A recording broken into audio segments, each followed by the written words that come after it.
Greetings, travelers, and welcome to the 5th edition of the Boncast. So come on, take a seat by the fire and warm those weary bones, because tonight we have a lot to get to. My name is Dayon, and I'm going to be your host tonight, and I am joined by a ring of rep-grinding rabble-rousers. We've got your boy Wheegil. Sound off for me, bud. Hey, it's your friendly neighborhood scam artist, Wheegil. Thank you very much, buddy. And Qualia is here with us. Hey, zombie Qualia, what's up? Unfortunately, Nakala can't be with us, but we're hoping he will join us later on. Now, we're talking about the stalwart Highmountain Tauren, the prestigious Nightborne elves, and the valiant Lightforged Draenei. But the three of us can't do it alone. So we've brought in a special guest to tell us about each one of these new heroic races that have recently joined the ranks of the Horde and the Alliance. And so to tell us a little bit more about the Highmountain Tauren, I've brought an old friend of mine on who goes by the name of Raton. How are you doing, Raton? I'm doing well. Thank you very much. To tell us about the mystical Nightborne, I've brought a former guild member of mine on, Lithiania. How are you doing? Doing pretty good. And braving the wilds of a very horde-leaning podcast to tell us everything about the righteous Lightforged Draenei. We have reached out to a guild of Draenei roleplayers on the Wormer's server from the guild the Chateau. And we have invited Kysderal, the former GM of this guild and a current member of such guild. Tell us everything we need to know about the Lightforged. How are you doing, Kysderal? Fuck! Hello. We'll keep it in. It's kind of funny. It's pretty typical. The Horde guys will butcher the name of the Alliance guest and make him feel super welcome.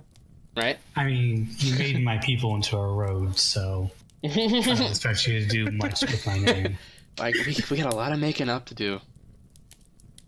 Oh, where to begin? We got a lot to get through. I originally was planning for this to be about a 2-hour podcast. For those of you who have been listening and providing feedback, I'm sorry. We're going to disappoint you again tonight. Got too many people and too much to get to. So much planned. I'm excited. So where do we start, guys? What's the most important thing do you guys think that we need to consider about the allied races in general? Let's start there, because that's the thing that they all have in common. They're a new feature for World of Warcraft. A new approach to introducing new people, races, and customs. The announcement of Allied Race. What did you guys think when you first saw these three? Well, I'm on the 4. For a little bit of context, we're not including the Void Elves in this discussion because we've already had an entire episode dedicated to them. So we want to take the time to celebrate these 3 races. The Highmountain, the Nightborne, and Lightforged Draenei. So guys, tell me, when these guys were announced, what did you guys feel? What did you guys think? What went through your heads? How excited were you? What did you want to know the most? Alright.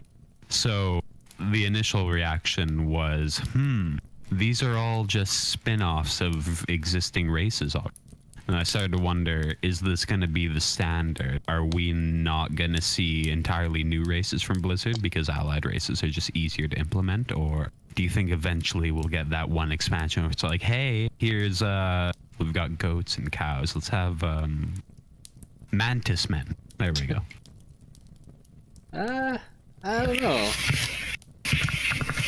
So I was pretty excited when I heard about them because I like more customization options in general. Like, I'd personally like it if you were able to just go in and just put whatever skins you want on these guys, like what I do with my free time, you know? I think having more of these, I don't think it's going to be like the end all for new races. Like, we've seen unique models come out for the Nightborne, so I don't think it's the end to new races. But I do like having more options, even if it's just like kind of a texture change, maybe a few new hairstyles. Just having more customization is better, in my opinion. Oh, sure. I totally get you that it's not strictly like Nightborne or just reskin Night Elves. They definitely have their own look and feel to them. However, they're all offshoots of pre-existing races thus far, from what we've seen, including the data mined ones and all that. And so I'm curious if we're going to get a new sort of base seed for a race to come out, or if so the term the offshoot. using the term allied race, I think it's going to be. I don't think it's going to be restricted to offshoots of known races, because it doesn't say like I don't know what you call it. Subrace? Sub-races. It's not. People refer to them as sub-races, and that's because a lot of these guys kind of are sub-races. I initially thought Blizzard was avoiding that strictly to avoid having the whole sub Well, thing. that would put them into a box, painting them into a box, being sub-races. So this leaves them open to just having these new kind of allied races that aren't already part of the horde necessarily, that you can bring in from any part that you want. Really, they left it open. I have a question. Mm-hmm. The term subrace, was that something the players invented, or has subrace been used in the context of any other game that had such a thing? I'd say like Dungeons and Dragons is probably where it came from. Yeah, I think it's been around in with the drow and genre. wood elves, different variants of elves, and maybe different kinds of dwarves. I don't know. I'm pretty sure that came from Dungeons and Dragons. I could be wrong. Yeah, I think it's been a concept in the fantasy genre for decades, if not at the very inception of it. I see. Well, when it comes to the term allied race, I think we know, after following Blizzard for 10 plus years, that simply requesting a gameplay mechanic and the way that that gameplay mechanic manifests in their game is never really going to be what we expect it to be. We have been wanting player housing for how long? And they experimented that. There's files of that as early as in the alpha for the vanilla shipment. And we finally got the closest thing we're ever going to get to it with the garrisons. And Blizzard experimented, put out a decent feature. I know that can be a little controversial, but I think with the sub-races, Blizzard was going to find a way to put a Blizzard spin on this hotly requested feature before we ended up getting it in our hands. Yeah, I could see that. I think... Yeah.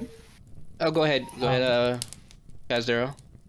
Yeah, Blizzard definitely likes to not just put things in the game just to put them in the game.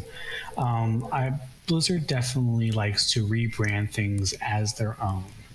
They're like that supermarket that, everyone has corn pops, but they have to rebrand it in their own store brand name in order to not pay royalties or something.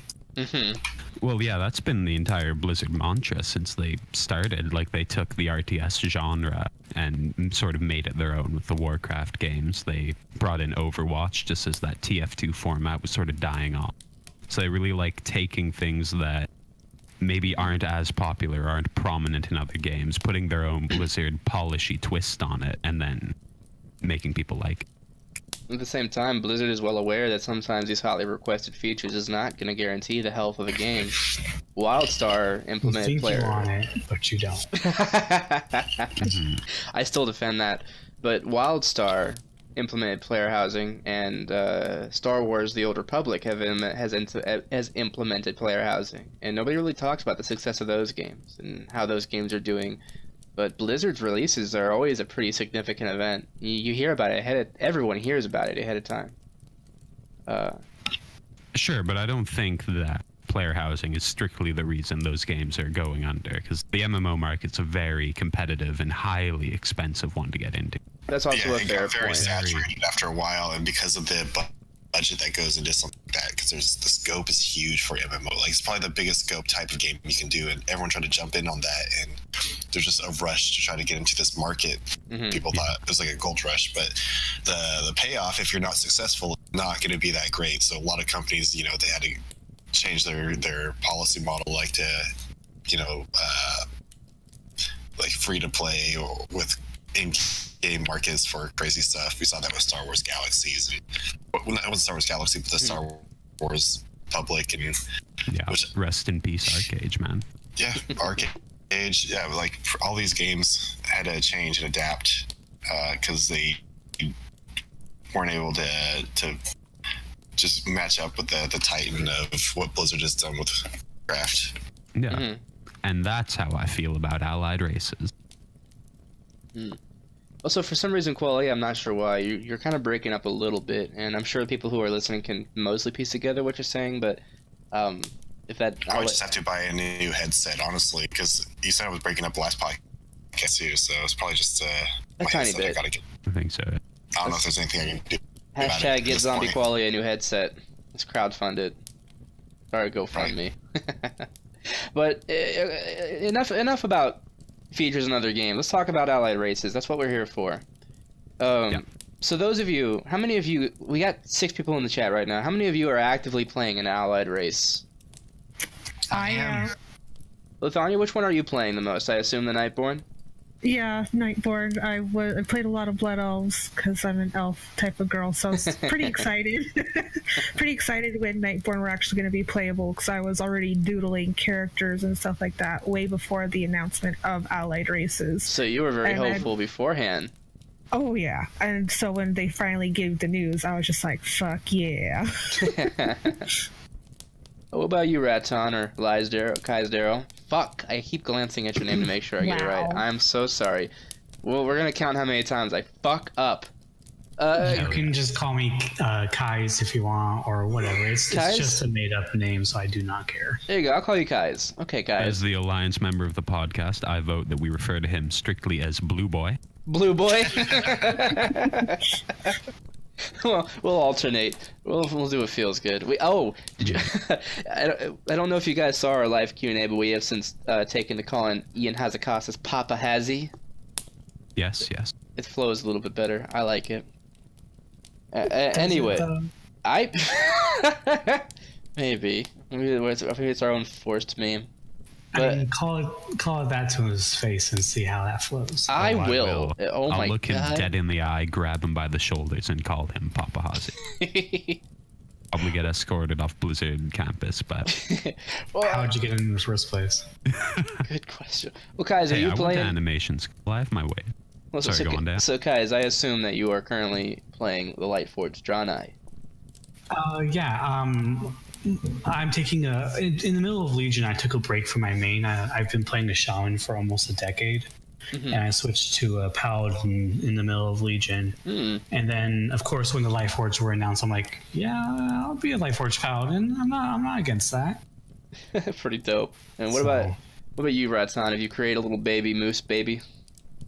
Oh yeah, I got 2 Highmountain and a Nightborne. Nice. I have not reserved a copy. I did not get the digital or the digital deluxe edition pre-order of Battle for Azeroth because I'm a filthy nerd who's holding out for the physical collector's edition because I gotta get that art book, man. So okay. I don't even have the option to unlock any of these. But Wheegil. But are there any allied races you're really fiending for though, Dayon? For me, the only one that I'm considering playing when they come out for a little bit is the Dark Iron Dwarfs. I feel you with that one, yeah. Yeah. I wasn't excited for the Dark Iron Doors until I saw their customization options. I wasn't excited until I saw it. They do look pretty good. I don't know if I'll make one, but it wasn't until I saw it wasn't until I heard their voice emotes because they sound like a very aggressive type of dwarf, and it makes the you know that comic of the guy with the eye patch and the beard, and he starts shaving and he looks like a baby face at the end. Yep. Yeah. I feel like the Dark Iron are pre-shave and the base dwarves are post-shave, baby-faced, plucky, happy-go-lucky goons. Oh, those bronze beard. I don't think I've ever heard a dwarf be called baby-faced. Have you made a beardless dwarf? They're creepy, man. No, they're creepy. Yes. See, I'm actually like with the Dark Iron.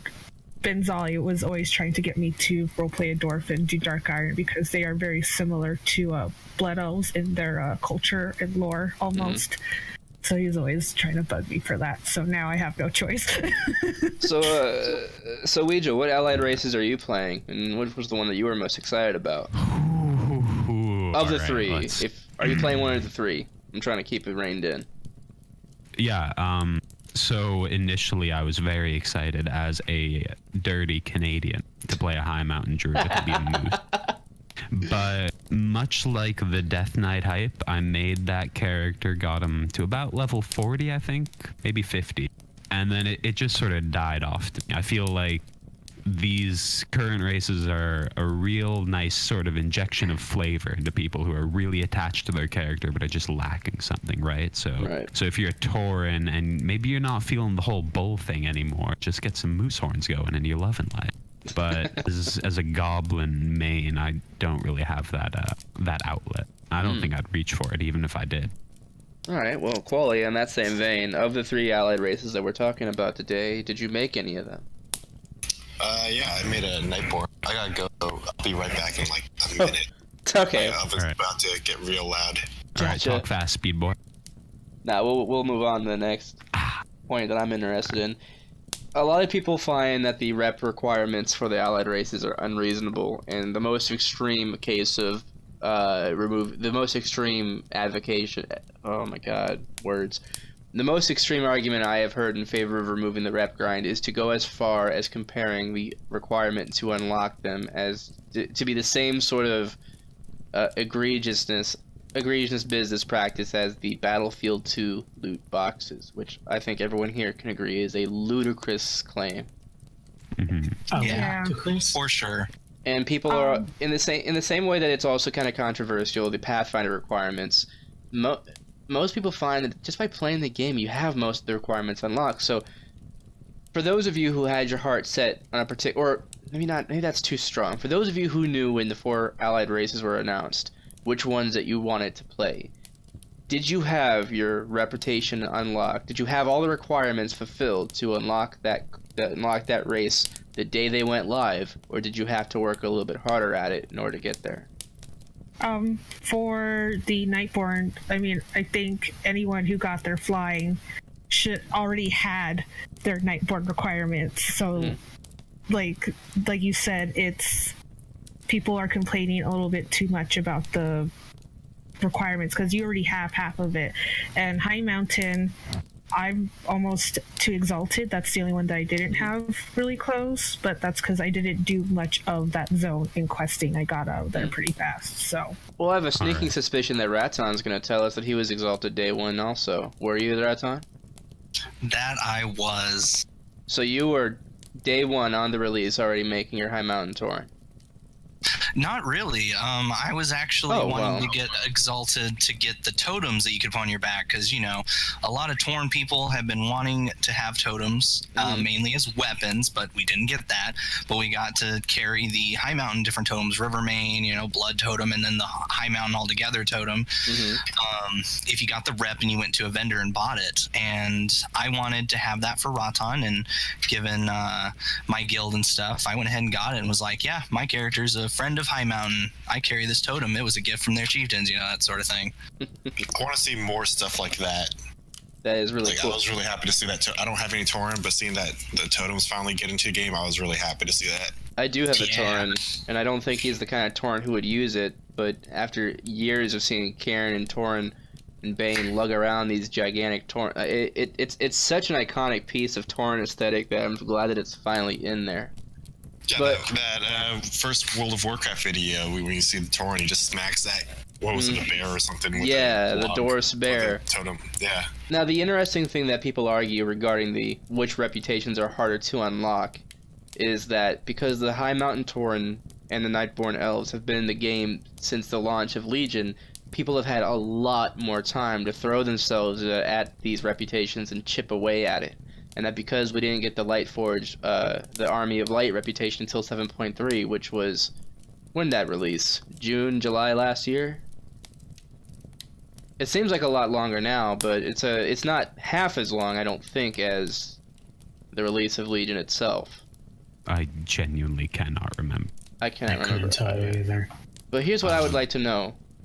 For you, Kysderal, day 1, did you have the requirements to create a Lightforged Draenei? Yeah, I had the requirements before they even announced allied races. And are you the kind of player who has to play 8 hours a day in order to get the rep that you wanted, or how often were you playing? No, I have a full-time job. I just played for an hour or 2 after work, sometimes longer on the weekends. It wasn't... in fact, all I did was the emissary quests. I didn't grind the world quest every single day. I didn't clear the board every single day. I just, whenever there was a 4 emissary quest up, I did that and got it that way. Are you an everyday kind of player, or do you sometimes not log on and play that particular character that day? That depends on my work schedule. If I'm tired, I just eat dinner and go to sleep.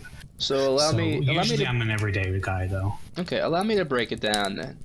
So you, someone with a full-time job, playing for about an hour or two a night, and sometimes not playing at all a night, but mostly every day, where you were able to get exalted with the Army of the Light some point between the release of 7.3 and the release of the Lightforged Draenei, and you were able to create it day one. Yeah. I mean, I wasn't able to create it day one because of the fiasco that patch was. Fair enough. I couldn't get a copy that first day without, spending $300. And I think it's fair to say that your player habits reflect the typical player habits of most players. One thing I've always credited Blizzard about, right after I credit them for their amazing art team and world building and aesthetics, is that they have very intelligently identified that the audience they had in the years 2004 to 2007 have matured, have grown, have gained more obligations. That's why people complain that catering to casual players has been the death of World of Warcraft. Well, catering to casual players is probably one of the reasons I am still able to play the game in any capacity. I'm not playing it very often now, but the knowing that I don't have to sink 8 hours a day of time into a grind has made the game something that has made it so much more approachable. I would not be able to maintain the same play schedule that was, required of me back in 2004 and 2007 when I was in a raiding guild. So, if a casual player, and I'm willing to consider us mostly casual players, I don't think any of us are in any competitive or progression guild environments, can unlock the Lightforged Draenei day one, and I wonder what leg people have to stand on when they complain that the rep requirements are too intense. All right. Let's get down to brass tacks here. Oh, okay. This is gonna get good. Give me your worst. Have a single allied race unlocked upon release. Strictly because the only methods of getting rep in this game I found to be just excruciatingly boring, to the point where I don't want to waste my monthly payment engaging in them. Well, and you're a PvPer also. Yeah, the thought of constantly fighting static, predictable enemies is just mind-numbing to me. I don't want to do that. And there's not a method of getting... Yeah. And I'm complimenting you, saying that you guys aren't mindless and static. I was taking a dig at my own faction. Because, according to Thelarus, we're very static and boring. Oh, we're going to get into that. We're going to have a lot of fun getting into these. But yeah, so I'd grind out all those reps. I will say that Suramar did it best, in which when you're finished with the storyline, you are exalted. I didn't do a single dungeon, didn't do any emissaries except for the ones that I needed, and I made it. That's good. I like that, because all the content's engaging. You have something to follow. You're not just doing quests because there are fucking worms in Highmountain. The Highmountain grind, I think, was the worst. Mind you, I haven't unlocked Void Elves yet because I don't like them. I haven't unlocked Draenei yet because I'm lazy. But I'm currently unlocking the Lightforged, and you have potentially 3 zones to quest in each day to get rep for them, because all the elite quests now give reputation for both. For both, yeah. Yeah, you've got Antaran Wastes, which is just full-on Army of the Light, and then Crokun is sort of a mix between the two. Now, I believe they hotfixed this because I haven't grinded that rep since they allowed the quest to give both factions rep. Yeah, but yeah, you're correct. That was a hotfix. Yeah, back before, do the quests for the Argus storyline give rep to both? Because the Argustian Reach rep is the hardest one of the 4 to grind. That's going to take you the longest because you can only get that through world quests. Back when I did it, I don't know if they've hotfixed that. Well, now what you can do is you can do world quests, emissaries, and the weekly quests in doing invasions and getting the Argonite, and those give like 1,000 rep, I think. Whereas if I stop the Burning Legion from invading Highmountain, I get 75. I got my Army of Light rep passively while trying to get the Argusian Reach. It's a real easy rep to grind out. I don't understand the complaints at all. The Highmountain rep, though, can go fuck itself. Do you want to know what I have to say? It's just one word to all of any says about this rep grind. Emperor Xiaohao. That was a monster of a rep grind. Talk about elite mobs for only 10 to 15 rep. My goodness, that sounds Didn't horrible. know it. I think I did. I do have the golden dragon noodle. Dragon. Legion is the only expansion I've ever done a rep grind in, because it's the only one that had any sort of reward that I thought was even remotely worth the pain of going through daily quests. I'll jump through a rep grind for a mount. Yeah, Legion definitely has the easiest of rep grinds compared to Warlords. That was awful. I hated it. Warlords is bad too. What was that rep grind in An Jungle with the cats? I don't know if it was a rep grind. That's the one I didn't finish. The Saberon boys. I hated that. Okay, I got a question here for you folk, though. So let's take me as a... First two methods of playing the game are RP and gold making. Now those, I don't expect a reward from. They're a reward in and of themselves. Like, you have to go pretty far out of your way to get into those. However, the second method, PvP, I can queue up for that whenever, hit the adventure guide, and it's like, hey, join the fight from a random battleground. Like, oh yeah, I'll do that. I'll get rewards from that. And especially in an expansion where you can't actually buy honor gear unless you disenchant a fuck ton of it. The rewards are pretty lackluster. And do you think if I had some method of getting reputation from PvP, would that devalue it at all? No, I don't think so. All right, so fuck you, Blizzard. I miss the old day of just repping the tabard. You're like, oh, you're wearing that tabard. It's like a sponsorship for a NASCAR guy, you know? Snore. The best rep grind. Yeah, but it didn't limit you and how you could do it. Grinds. Because even though daily quests made sure you had to log in every day to do them, they had storylines. It was, what was it, for the Alliance, it was Operation Shield Wall. I don't remember what it was for the Horde. I don't remember either. At specific rep points, there would be more quests and more storyline unlocked. Oh, are you talking about Pandaria? Yeah. Oh, that was Dominance Point for Horde. Oh, I was right. That to me was the best rep grind. Yeah, those ones were pretty fun, and I think that's the reason why, kind of just going back to the allied races, that's why Nightborne was probably the easiest for a lot of people, just because there was more quests to do as you progress through your rep grind. Well, as it stands currently, you don't have to actually grind. Oh yeah, not now. Finish the story. Yeah, exactly. Not now. I think I did mine wrong then, because I did it back when we didn't know if we needed it both on the Alliance or the Horde, or if you need to do it once.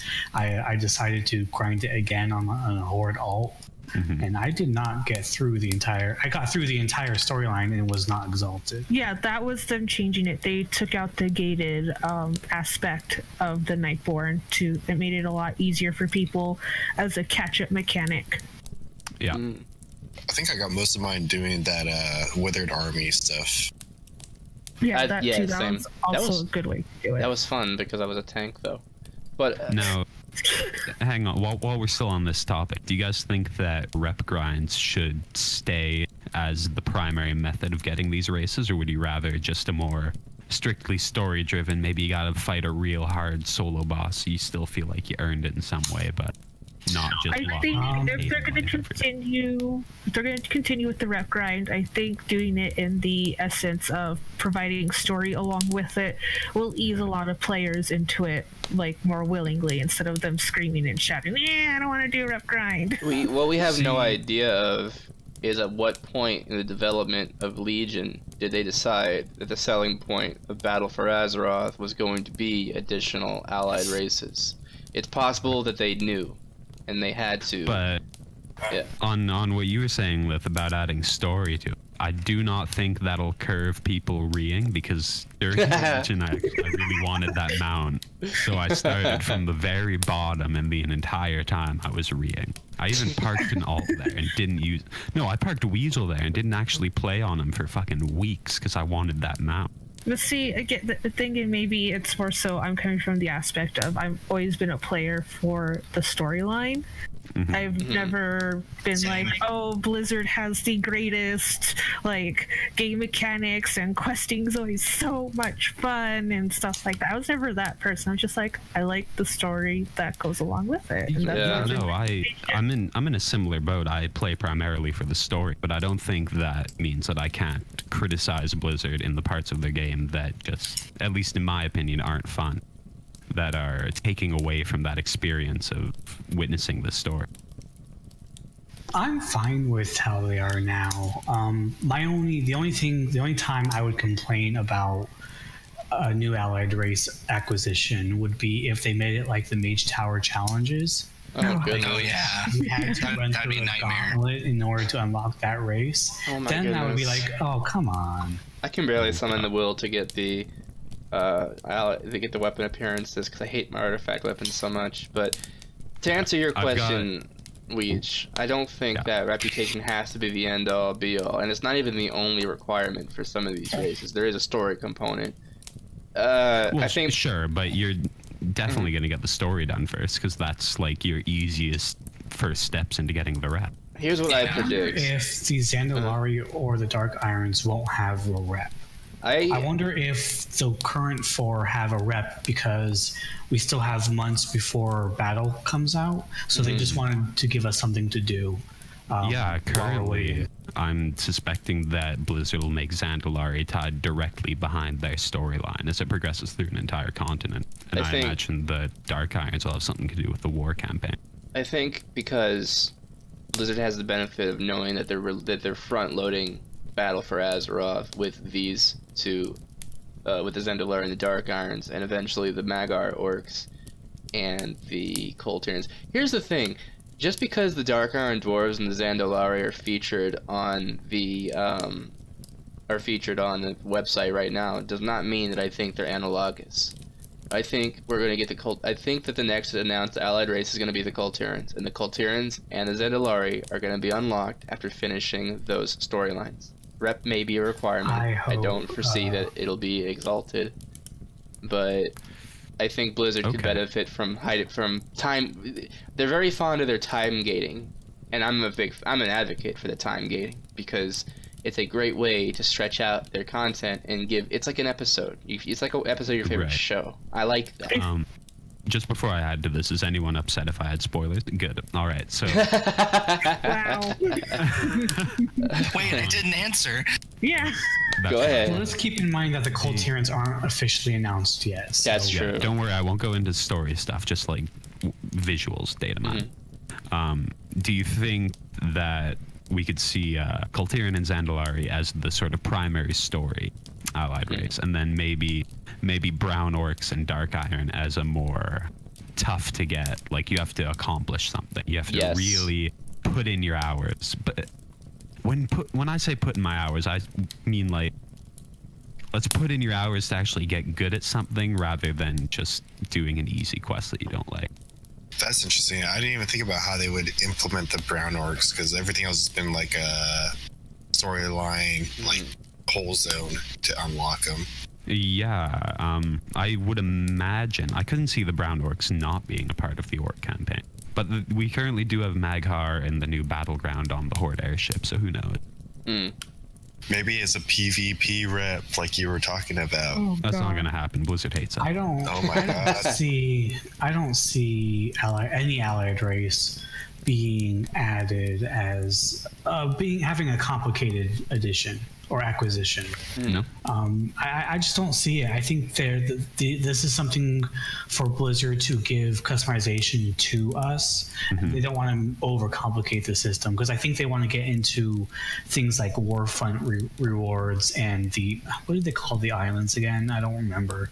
Island expedition. Island expeditions. I think those will give rewards that will require like real hardcore go at it. Rewards. I don't think really like the thought of that, but I haven't seen any island pirate sets data mined yet, so I think Blizzard's really dropping the ball here. Has any of the islands been data mined yet? No, and that's what I'm concerned for. And on that note, I think we're gonna rein this in because now we're still speculating about races other than the three that we're here to talk about. So, here's my question. People love speculation, though. I mean, this is the content people come for. Everyone knows about the Highmountain. They have them. Right, you're right. But I want to put our speculation more in what the future of those three races hold and what impact they may have. Now, here's my other question for you. Are any of you going to main a member of the allied race? I guess it's gonna depend mostly on what class will be more viable for raiding. Because I do actually raid as progression. Nice. And so, yeah, if it happens to be a class that I have as a Nightborne, then I might use that one because they're not currently committed elsewhere in another guild. Or, you know, so I'll probably have maybe one dedicated to PvE.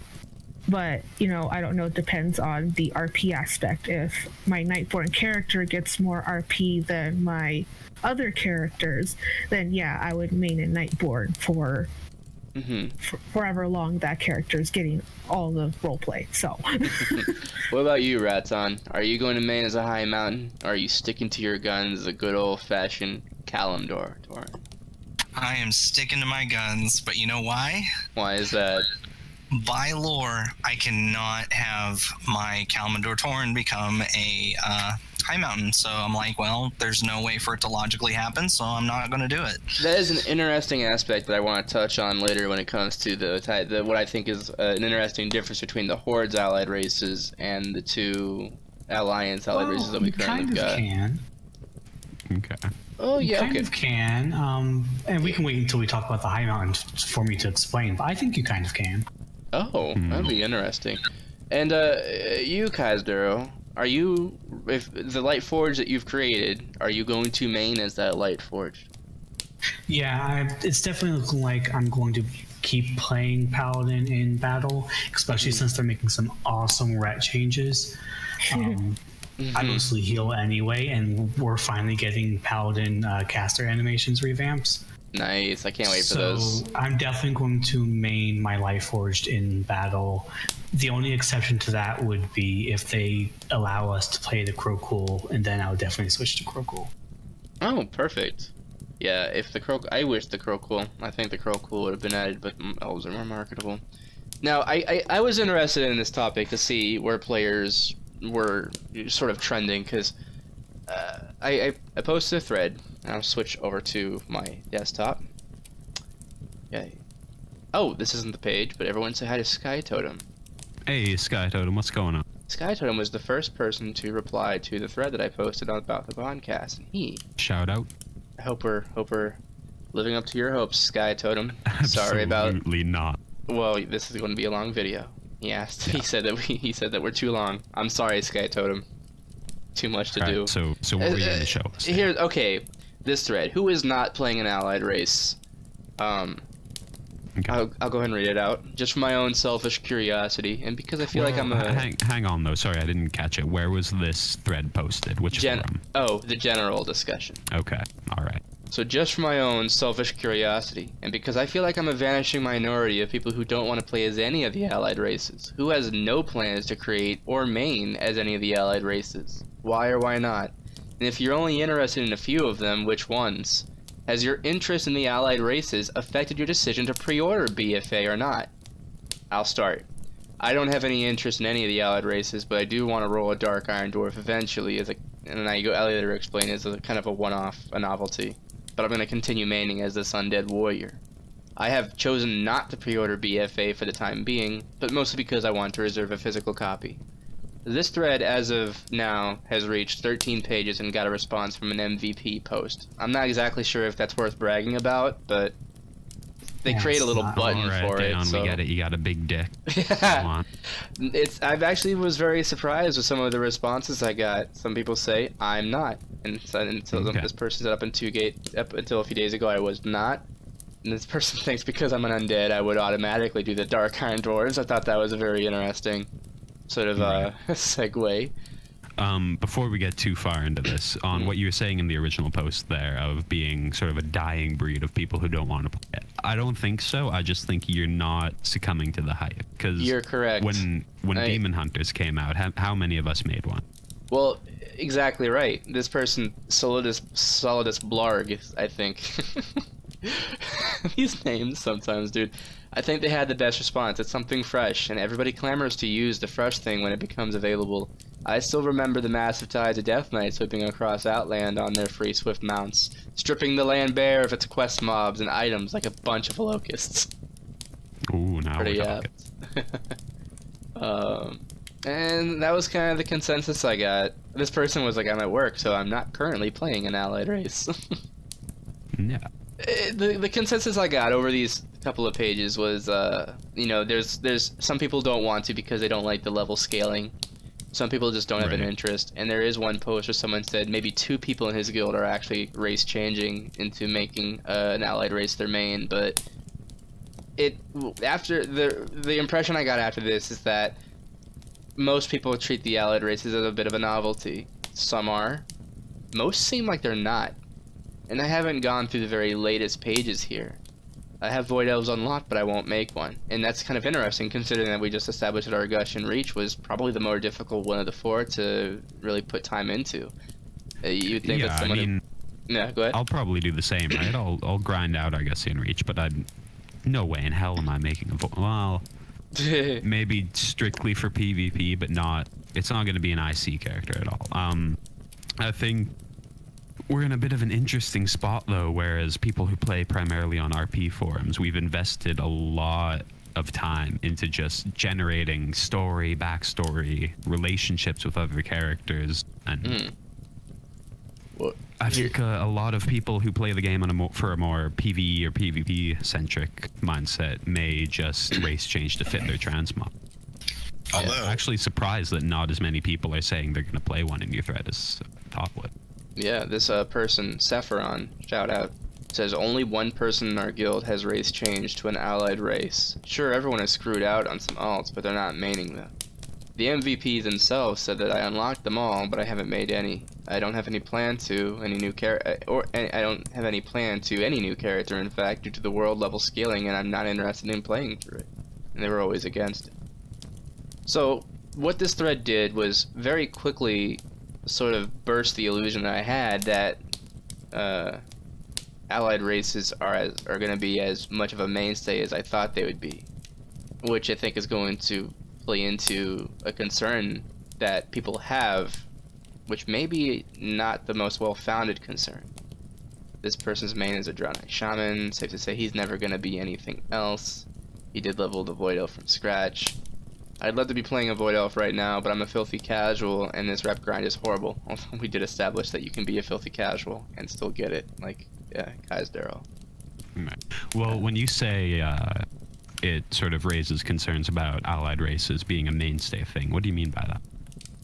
The concern... I wanted to ask about that too. Well, the concern is that you have these really cool, brand new, fresh coat of paint allied races that, and if they are on the same faction as something too close to their base race, it might be that they become more popular than. Like, people are concerned that the Highmountain Tauren and the Zandalari Trolls are going to edge out the regular Tauren and the Darkspear Trolls as the more popular version of that race to play. I don't think so, because I think people are invested in their characters, whether they're an RP or a raider or a PvP guy. Like, everyone's invested in their character that plays the game. I mean, yeah, there was even that service a long ass time ago where you could order a 3D bust of your character to be printed out. Yeah. So I think they have their character, and it's not switching your character isn't something to be taken lightly. It's like you're just either just so sick of playing your class that you're creating a new one, and that's like extreme cases, you know. And people don't switch their mains willy-nilly. And Go ahead. Sorry. No, you first. I want to hear what you had to say. The only way that people have switched their characters, just from what I've noticed, and this is from a roleplay aspect, is that a lot of characters who are Blood Elves that were very oriented in shadow magic and stuff like that felt like they had no other choice but to switch to a void elf to keep their character instead of killing it. So that, I think in that sense, that was the only aspect of people changing their characters to something else. I stopped. Most of my attention wavered after this person's post because I think they had the right. I think they're closest to the truth. And they say this is Chirera. Shout out to a Lightforged Draenei mage. I think lots of people will roll an allied race as a novelty or an alt, but very few will actually use them as long-term mains. They'll probably settle around where the Pandaren sit, population-wise, unless they add more. So my response to there was, it sounds like the reality is probably going to rest somewhere firmly in the middle here. I already know that I am doing it as a novelty. Right. And that's about all I could glean out of this thread as something productive. But it was I'm surprised that I got as many responses to it as I did. I got something for you to chew on real quick. What's that, buddy? I very strongly believe that we will see a lot more mains of the current allied races come mid to late Battle for Azeroth. Interesting. Strictly because when Death Knights came out, I refused to play one based solely on I don't want to be one of these hype kids, you know? I see. I don't want to run with the pack.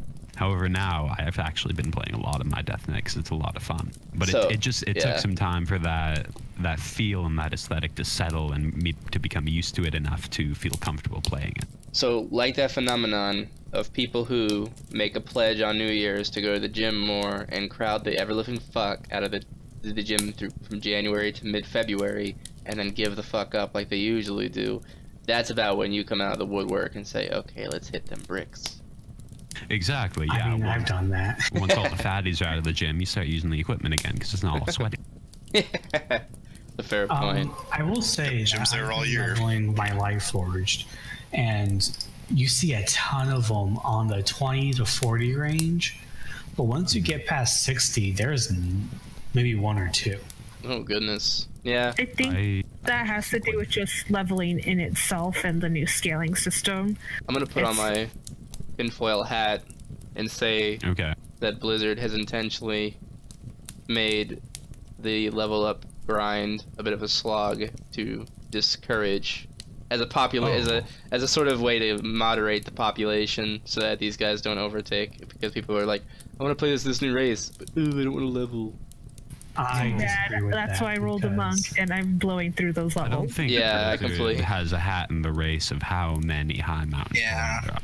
You're right. They want you to spend more time leveling so they get that juicy sub month. Full I think it was more about new players, in all honesty, because You're right. That too, yeah. coming in, it's okay for a little bit to be able to one-shot just about any mob you encounter while questing and doing dungeons, but after a while, that gets really boring, and, it's not that much of a challenge, so then you lose those new people, While leveling's They never really been have to equal take across the away my board. recruiter friend.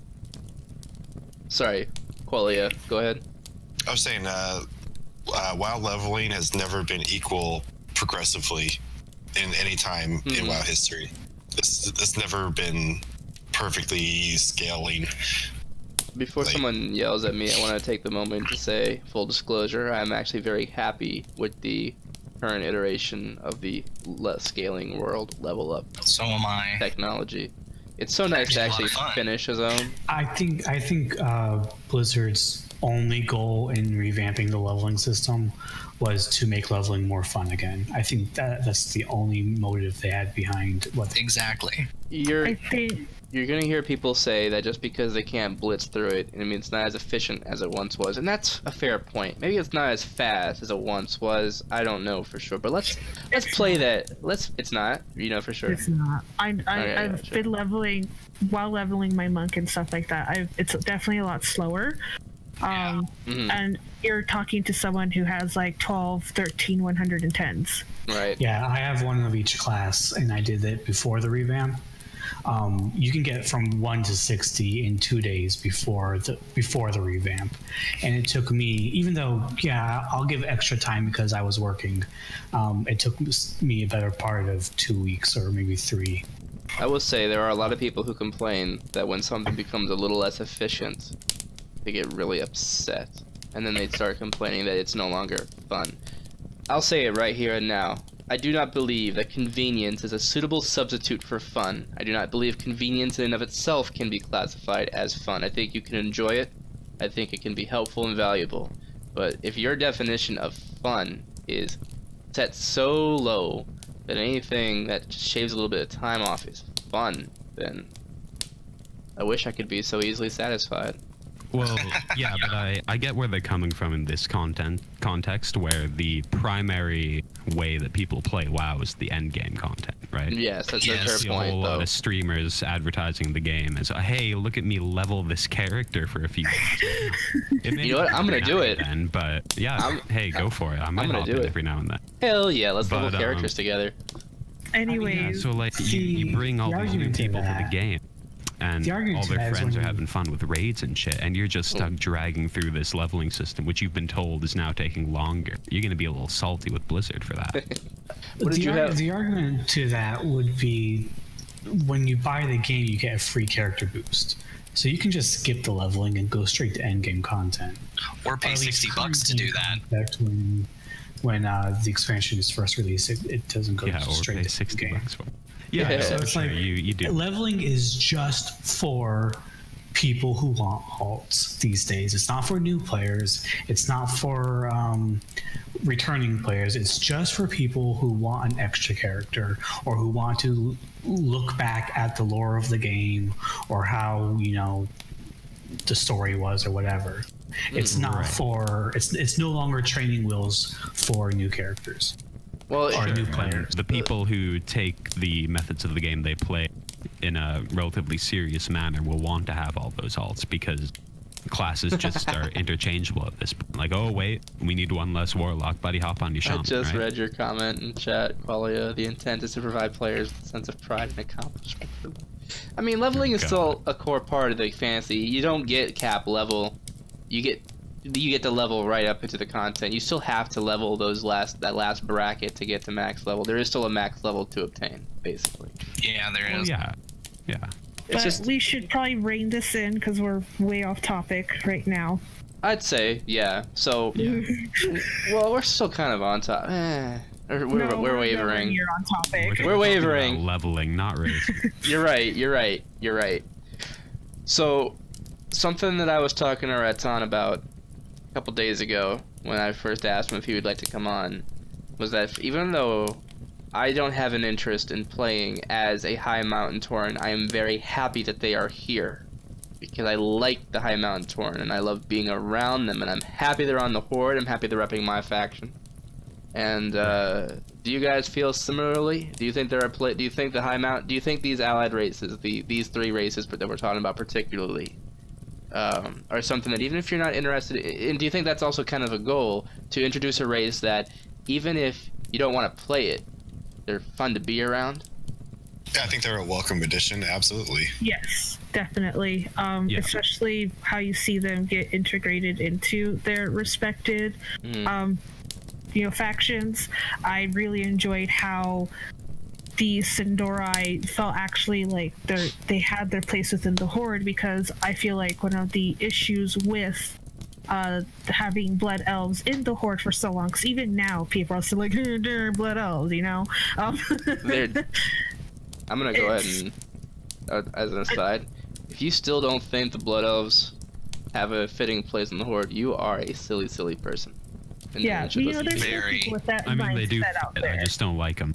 I mean, that is a valid point for you. But like I said, just seeing lore-wise how integrated the Sindori actually are with the Horde, that they have this ability to bring in another allied race to the war chief, that's, to me, that was pretty awesome. But It is pretty dope. So I think it's fair to say, even if you're not interested in playing as the Highmountain, the Lightforged, or the Nightborne, they're still so cool to be around. I mean, look. I mean, I'll just switch to the page real quick. Direct your attention to the shared screen. Look at these people. They drip with aesthetic appeal. Their designs are so cool. You just want to be around them. You want to learn more about them. These guys. I mean, Well, in a game that's primarily focused around war, I think having a greater variety in the appearance of your soldiers is a greatly welcome feat. Like if you look in let's say the American military, it's not just those white guys anymore. You got ladies, you got all sorts of different colors. You might even have some bears. I don't know what you got. We do You've the right got them to all arm bears. operating under a single uniform as a single unit, and it's satisfying to watch. And when you see Bull, Tauren, and Highmountain, and they're all decked out in their ceremonial garb, and they're stomping people, they're hitting their totems around, that's gonna be a fucking sight to behold. Yeah, variety is definitely the spice of life, and the more the merrier. Even if I'm not a particular fan of an allied race or am not going to play it, it's still nice for it to be around, and it opens the potential for the future. And okay, so we got Moose Tauren today. Who knows what we're gonna get tomorrow? In fact, Still Donka, man. Yeah. In fact, every single new race they add from here on out has the potential to be an allied race, and all the previous races in the past. So speculation is going wild in the community right now because literally anything can happen and anything can be added, and that's added a ton of excitement to the game. Volpera I imagine confirmed. Blizzard's going to take full advantage of that. I agree. This hype train is going full steam ahead. That being said, it is concerning because, as we all know, I loathe the Gilliblin. but they are kind of pretty. I did not expect you to say those words. Look, they got like a little fish hook in their web. Full disclaimer, I am heavily biased towards aquatic themes, even though I'm terrified of anything that lives in the water. So if I got to play a Gilliblin, well, no, I wouldn't play a Gilliblin, but a Jinyu, hey, now we're talking. You know what I realized? Why I like the Highmountain, the Lightforged Draenei, and the Nightborne so much more than I like these rejects. Because these three, these guys have gravitas. We have actually spent time with them. We know who leads them. We can name off their we were able to name off their leaders pretty soon after we met them. How long did we spend with Mela? How long was First Arcanist Belisra a core part of our if we're experience? gonna be entirety of Broke like my heart. When I think about the Highmountain, I almost always forget about Mela, and I always just go right for Warbrave Oro. Oh, Oro! The Oh my god. Lasan Skyhorn. Oh, and I think Lasan, yeah. see Wait a and, minute. using Sorry, it. listeners, right? it's okay. I think Dayon had mentioned earlier that that something about, did Blizzard know they're adding these allied races later on, or was it like kind of a last minute thing? I kind of think they knew kind of early on because there's a lot of Highmountain stuff that got kind of like X'd out that we thought we were getting, like the whole Bane meeting Mela and stuff like that, and that didn't happen. I was so upset about that. Hey, maybe it'll happen. Mela is officially. I think it was definitely a thought in their head from the get-go, but they really wanted to see how people took these races, which is why I'm flabbergasted by Void Elf. You know what? I know. I think it was definitely. I think it came after Nightborne, but before Lightforged. I got another beef with Void Elves, sorry. Oh. What's your beef with Void Elves? So, to unlock the Highmountain Tauren, we go through their quest zone and find out all this stuff about them and liberate Highmountain from the Drogbar and all this other shit. And with the Draenei, we go to Argus and go on their Bling Dakar and use their giant Lightforged weapons and stuff. Nightborne, yeah, we're going through liberating their city and stuff. Void Elves, we do a bunch of stuff with the Broken, and then they show up out of nowhere. Yeah. We're helping this totally other faction, then we get these weirdos. Yeah. Okay. I couldn't stand that. Yeah, So why didn't we get the Broken? Elves are more marketable. No, we ground out the rep for the Broken, is what we did, and then we got these Void Elves. It makes no fucking sense. it It's doesn't. essentially Ilaria's fan club. The Void Elves are the black sheep of this arrangement. The goth kid, the goth member of the family that you stop bringing to all the family gatherings because all they do is fucking spout their bullshit poetry. But they're doing it wrong because I'm goth and I don't want to play one. Yeah, if you're actually goth and you don't want to play them, they're doing it wrong. Yeah. Gravitas. Yeah, here, let's check out the screen. We'll run through it one more time. Gravitas. Yeah. Gravitas. Mm-hmm. Gravitas. Mm-hmm. Sheer Grape juice. bullshit. Grape juice. Jesus. Why she gotta be wearing a bra? Because she's an elf and therefore a elves slut. actually are very known to show off their skin, so you can't. I mean, I'll give Peter. Blizzard credit. They kept the Mogs equally slutty on both genders. Exactly. I'm very disappointed with the Nightborne on If you that. When show you up look on at- my front door with no shirt on, I am not letting you in my home. And That's okay. You can come to mine. let's But talk see, look at the Nightborne males, though. Like, their military outfits are very. They have skirts, and their I'm male very titties are out. disappointed in Whoa, Nightborne whoa, compared whoa. to You know Giant. who else had skirts? The Scots. But you saw Highland. You know what's up. Oh, this dude looks dope. Holy shit. He's about to kick some ass. You just drooling over the light for it. Yeah, look at him. Can I say something about Illyria? What's Let's that? hear it. I actually liked Illyria the way she was before. Thank you! liked her My regardless. God! You know, It's there was unlockable. there were other places that they could have taken her, and then they took her there, and it was just like such a left. Because you know what? It random just 90 angle left turn into where the hell are you going off the racetrack? That's where. Because being a legendary war hero, have with a career of service, sacrifice, patriotism, and legendary deeds just wasn't fucking cool enough. They had to give her shadow anime powers, because that's what the kids want. God damn it. She No, also had her they own outdated wanted- statue. No, they wanted to do a Sylvanas 2.0 because they can't add bad guy characters to the Alliance very well. So they want- made a less interesting Sylvanas. Yes, exactly. They want Alrighty they want the Alliance to have their own shadow-powered elf. Fuck Illyria. To Fuck what they me, did to this her. sounds like horde jealousy. y'all just sound How- bitter. I'm sorry. Illyria I is actually pity badass. the Alliance. Oh, It's- yeah, she is, and I liked her better when she was a better badass than she was now. You But have now two. First You things have first, two- to dispel the jealousy notion. I'm the first to admit that Varian is a better leader than any war chief except for Garrosh.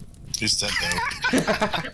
Yeah, but he was awesome. He was That's a saying rat. something because it's been 5 war chiefs. Secondly, I feel Garrosh like was pretty badass. what I they liked did it. with Illyria, they tried to do on Tyrande first and fucked it up. You know what? I will say with But they this. tried probably doing it with Jaina too, but What I liked about Garrosh is I liked him and I didn't like him at the same time. I'm like, man, this guy's an asshole, but I like him. Oh no, I love That's a Garrosh. fair He was point. great. He was the Anyway. best war chief. For you, Blue Boy, I'm just gonna remind you that you have 2 Windrunners, and they're still not half as cool as ours. yeah, our Windrunner is the best Windrunner. I mean, you can say that, doesn't make it true. And It's true. It on is that so note- true. Whoa, whoa, What, whoa. what has Verisa been doing? Verisa, Okay, hold on. Let's Well- not hate on the Blues too bad. I think Hey, there's hey. some really interesting potential with Illyria. No. You know what? Sides here. We'll do a video. We'll do a podcast talking about the 3 Windrunner sisters another day. But we're here to talk about. Human fetish. Yeah, Oh that my god, race. what is it with their fest anyway? Oh my god. Every Windrunner is dating a human. I just want to point that out. Yeah, That's we know it interesting. is. Can I say But we- one thing though? Yes.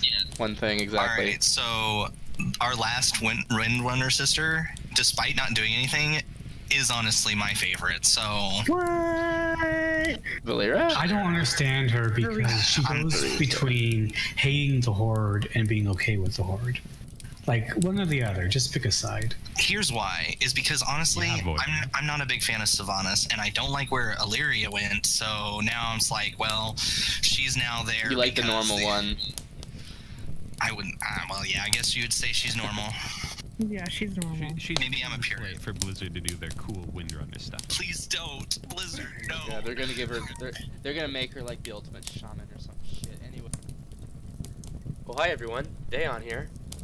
Hey, I know we said in the beginning of the video that this is gonna be pretty long, But after a hard-learned lesson about making sure that your microphone and other equipment aren't plugged into faulty USB ports, we unfortunately lost a significant part of the audio. But for some of you, that's going to be good news, because we decided to break this really long episode up into different parts. For some of you who like the longer stuff, well, it'll all be there eventually. Just have to wait a little bit longer. So we were able to salvage the recording of the Highmountain Tauren, but we had to re-record the sections for the Nightborne Elves and the Lightforged Draenei. Now don't worry, most of us came back for all 3 discussions, and we had a lot of fun all the same, and you're gonna look forward to hearing from some new people you might hear from a little bit more. So sit tight, relax, keep warming yourself by the flames, because we're not dousing the fire just yet. And with that, stay tuned for more. And from me and the rest of the Boncast team, thank you for listening. Have a good night.